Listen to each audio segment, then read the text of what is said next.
Hello, I'm Richard Claywell. This is Litigation Speaks. I'm going to give a special presentation today. Memorial Day is coming up in the next few days, and I wanted to tell you something about me that the vast majority of people do not know.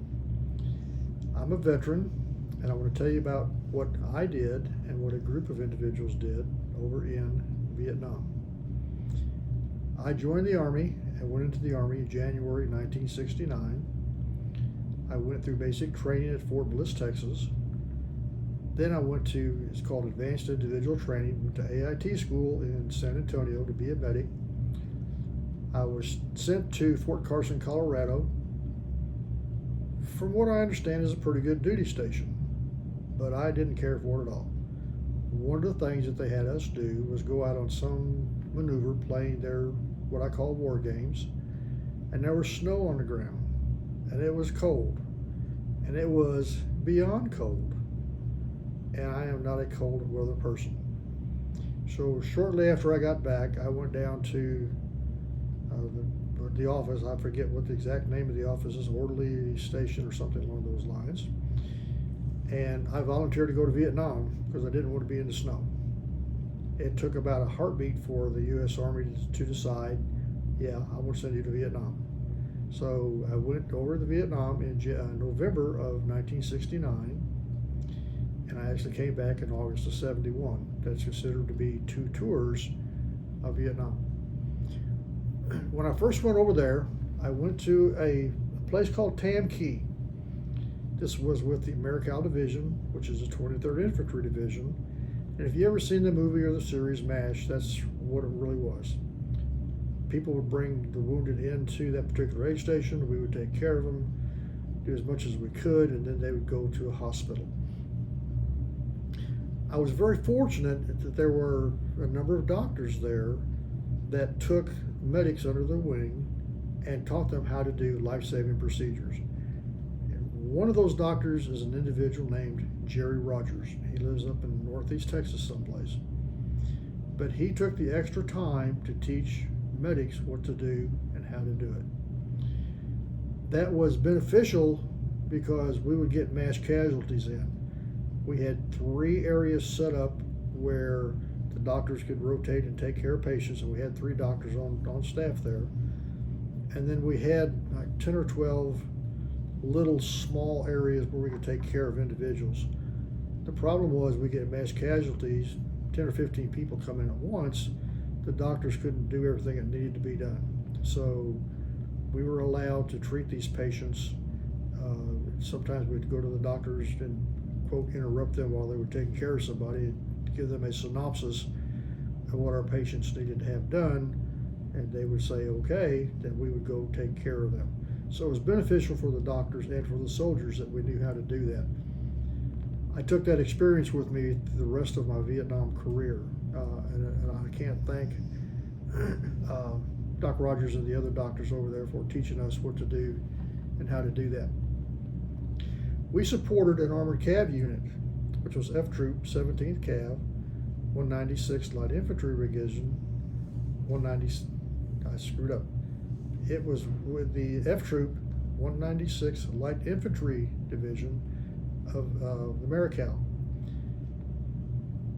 I went out there in the summer of 1970 with another individual named Jerry Foley and John E.S. Mitchell and myself. We all 3 volunteered to go. We were out there about 10 days, and John E.S. Mitchell was killed. He was on an armored personnel carrier that hit a landmine. About 10 days later, same thing happened with me, and I received a Purple Heart. While out there, we're involved in many firefights with the bad guys, and doing some research, putting this little presentation together. I was curious, what's the life expectancy of a combat medic? So I looked it up on the internet, and they said that in a firefight in Vietnam, the life expectancy of a medic was 6 seconds. So I lucked out that I survived more than 6 seconds multiple times. When I was there, they had these helicopters with the red crosses on them. They were Huey helicopters, and they were unarmed. and they went by a call sign called Dust Off.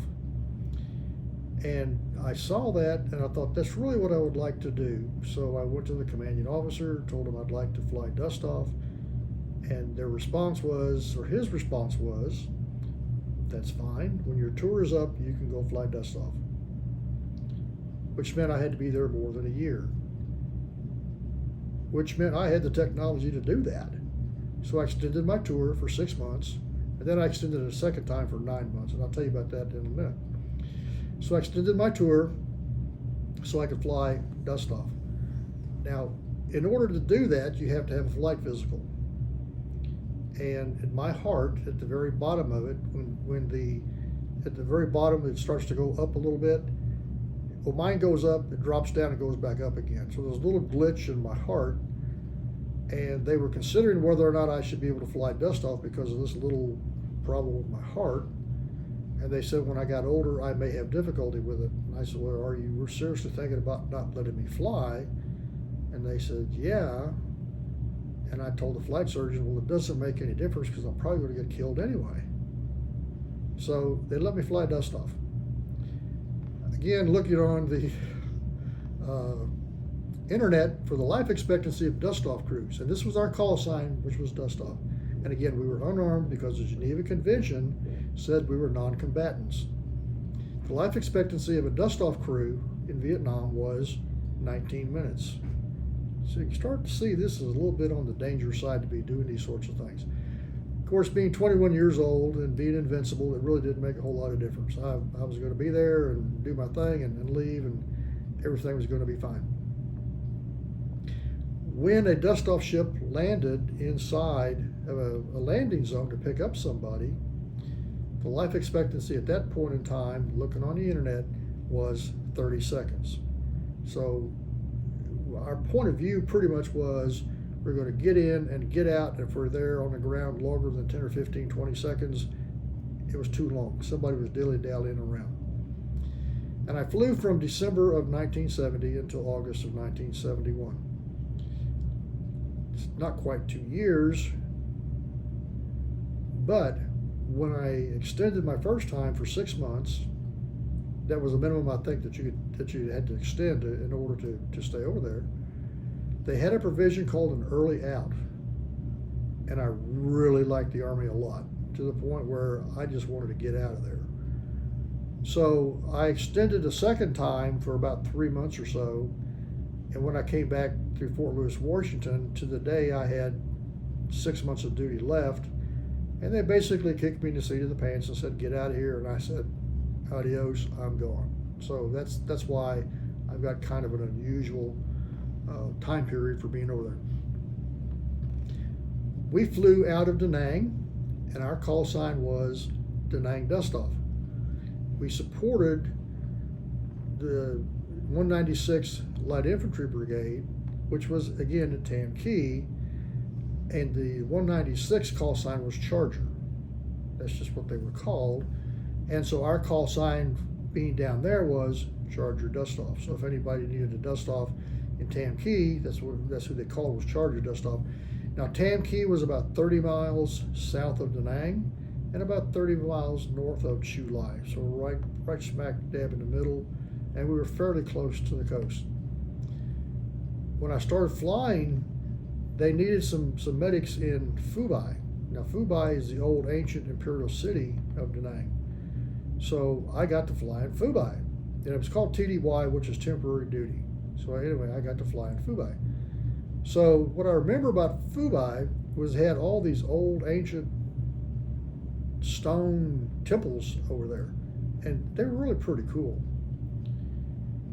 So now begs the question, how many pictures did I take of all those old imperial temples? Actually 0. So I don't know why I didn't. Well, yeah, I do, I think, because there's more important things to be considering than taking pictures of really cool stuff over there. While we were there, we were flying, we would pick up patients, and the patients would be civilians. They'd be U.S. soldiers, some Australians, some Koreans, they'd be Viet Cong, and they'd be North Vietnamese Army soldiers. So it made no difference who gave us a call, we would go pick them up. While we were flying, the Geneva Convention allowed us to carry an M16 to protect the patients. They allowed the pilots, the crew chief, and myself to carry a pistol for our own protection. That was the protection we had against automatic weapon fire and RPGs from the bad guys. At the age of 21, and when you think about this, and today I'm a whole lot older than that. I've been back from Vietnam just a little over 50 years. So when you look at a 21-year-old kid, and that's what I was, a 21-year-old kid.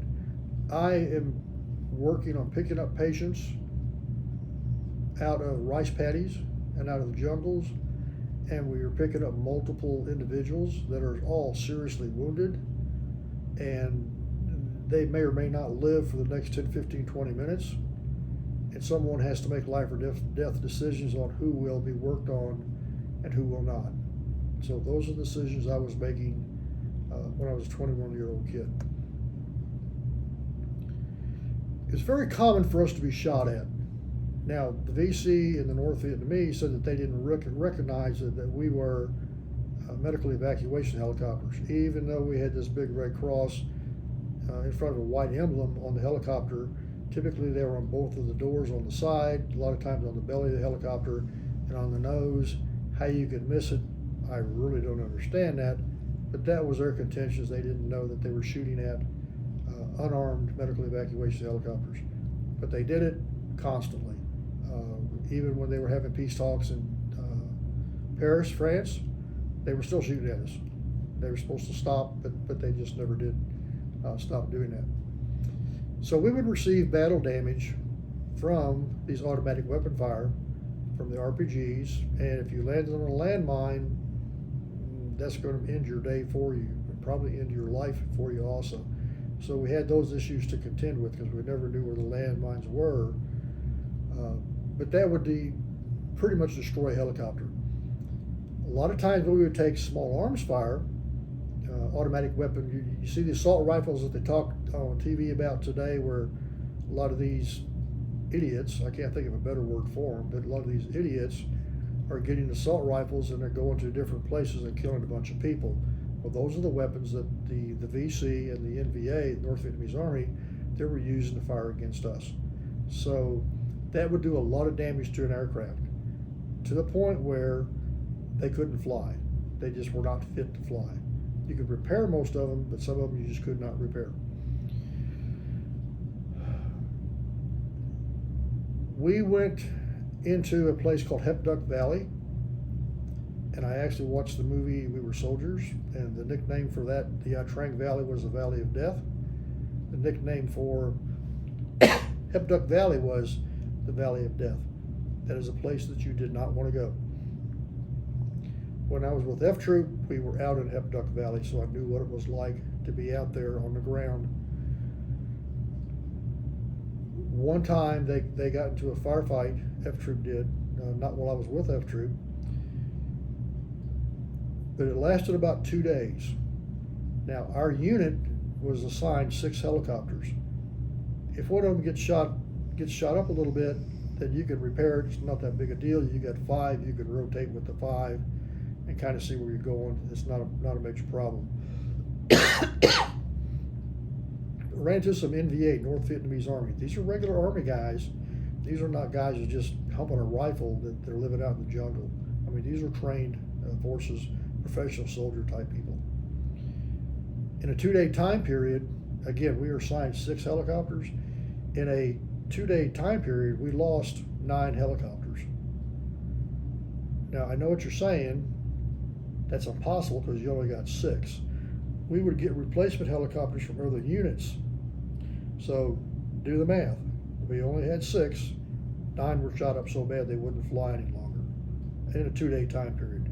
So this is part of our life. This is what we did on a day-to-day basis over there.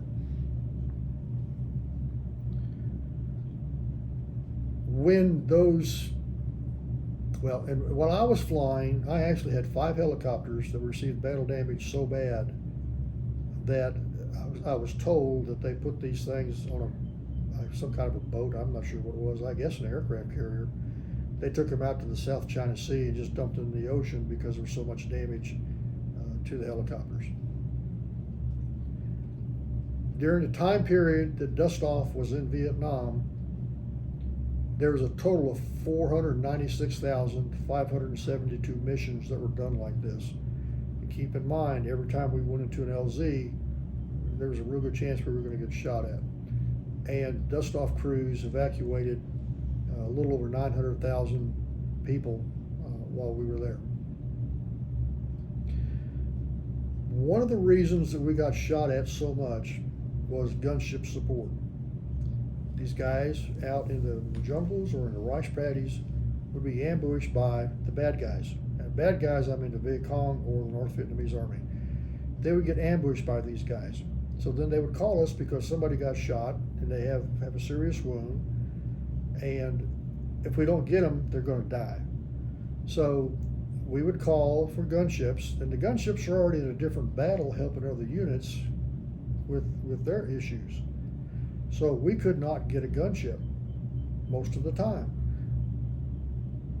So we would go out there, and you have to think about this.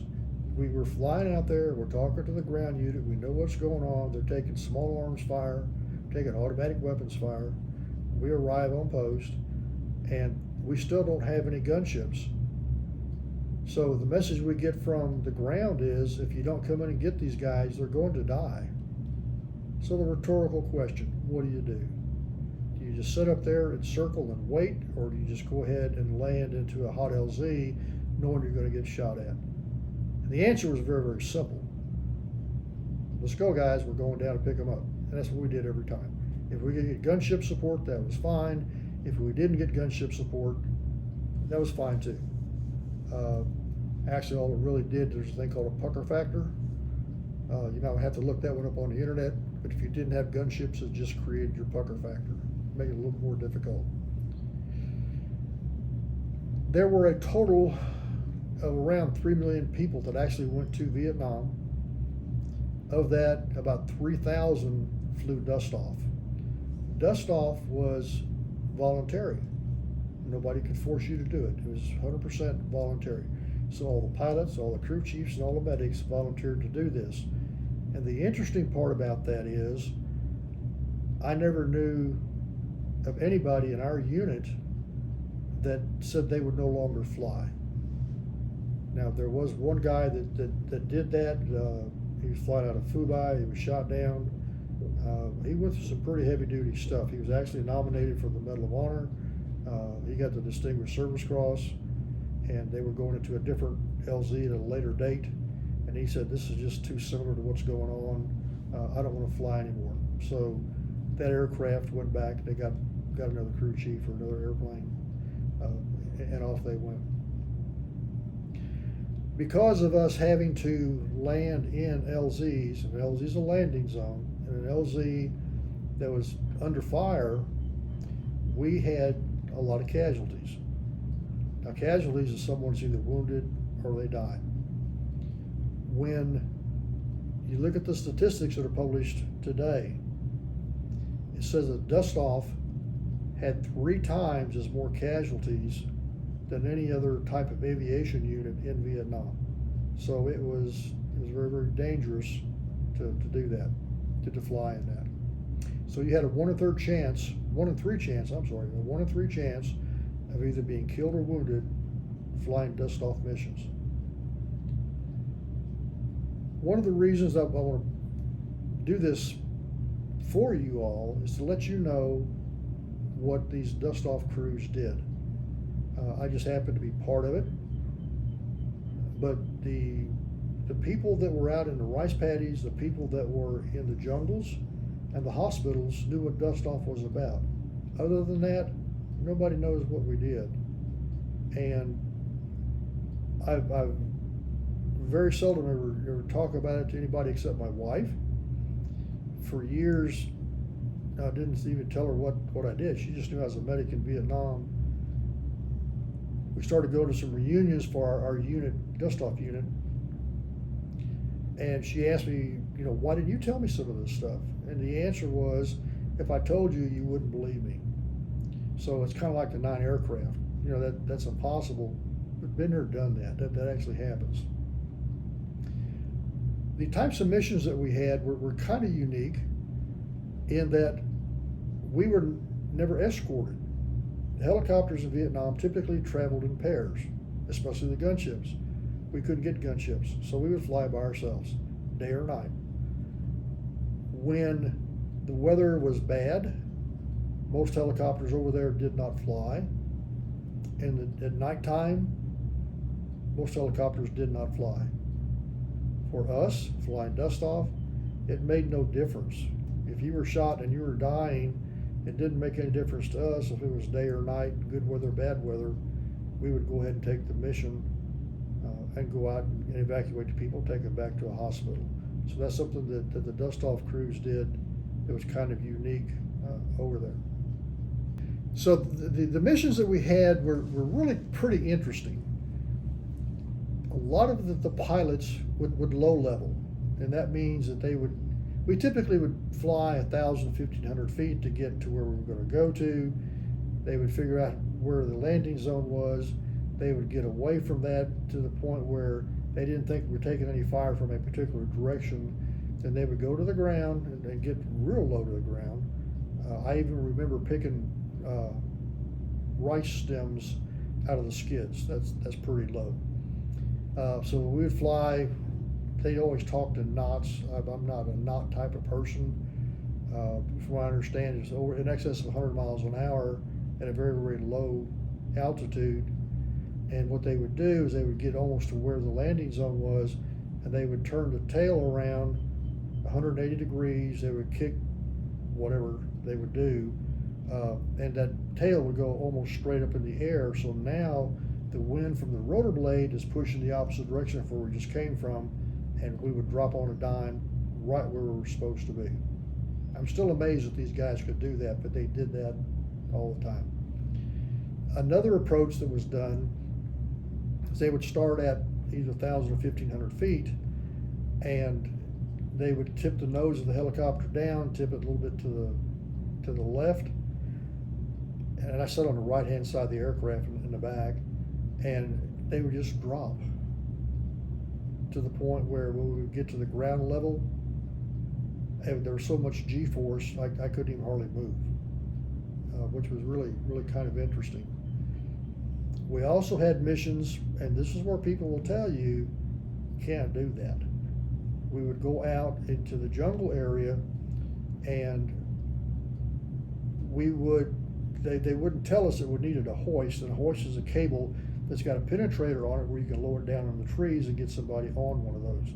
We also would use a thing called a Stokes litter to bring people up also. But if you go out there and you don't have that equipment because they didn't tell you that you needed it, then what we would do is actually lower the helicopter down into the trees. So now we're cutting trees with the main rotor, the big one on top, and we're cutting trees with the rotors on the back, the smaller rotor. Again, people will tell you, you cannot do that. And my response is, find some people that flew dust off and ask them how many times they did that. And it's probably going to be more than once. So that is something that happened on a regular basis.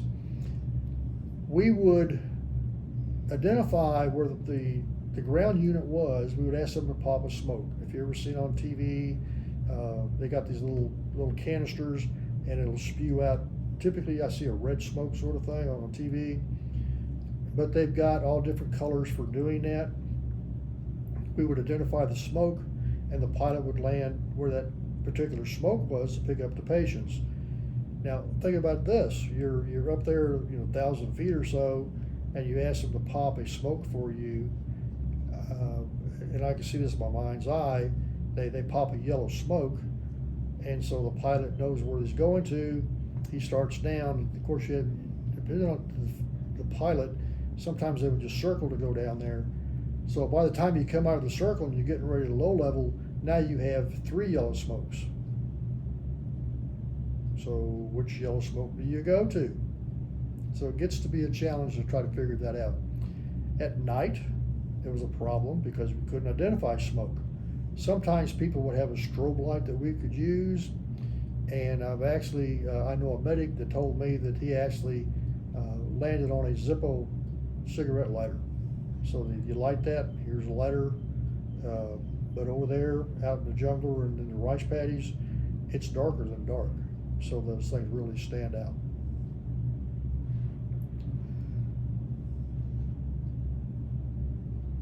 Today, I'm a forensic CPA. At 20 years of age, when I first went over there, I was making significant decisions. Being over there was the most significant thing I've ever done in my life. Today, we talk to people about money. A lot of times it's $1 million of money. And I understand it's a lot of money. But again, the most significant thing is saving somebody's life.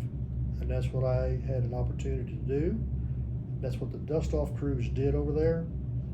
The problem with that, from my perspective, is very few or little to no people know what dust-off is about. If perchance you've got a question or an issue about dust-off, I'd like to know more about it, send me an email or give me a call. I'll be more than glad to talk to you about that. But putting this together for Memorial Day, and hope you enjoy it. Thank you very much.